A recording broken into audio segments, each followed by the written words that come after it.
По итогам биржи контактов на Арктическом Сахакорейском бизнес-форуме глава делегации, президент Корейского института евразийских исследований, профессор университета иностранных языков господин Ким Сук Хван отметил наиболее интересные для них аспекты.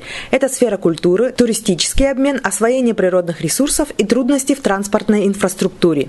Он выразил надежду, что присутствующие на форуме обратят внимание правительства республики на проблему транспортной схемы и развития туруслуг, их продвижение совместно с дальневосточными регионами России. Не стоит ждать моментальных результатов форума, но они, несомненно, будут, сказал господин Ким Сук Хван. Биржа контактов у нас прошла традиционно очень активно как со стороны наших республиканских проектов, так и с корейской стороны. Всего у нас республиканских проектов было представлено порядка 15, очень широкого спектра, начиная от культуры, заканчивая IT-технологиями, туризмом. Поэтому я считаю, что есть народная почва для того, чтобы корейская сторона рассмотрела.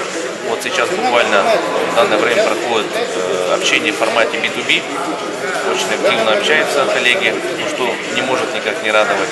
И мы надеемся, что по результатам сегодняшнего мероприятия будут достигнуты определенные договоренности по инвестициям со стороны корейцев или участию и, возможно, экспорту нашей продукции в Южную Корею.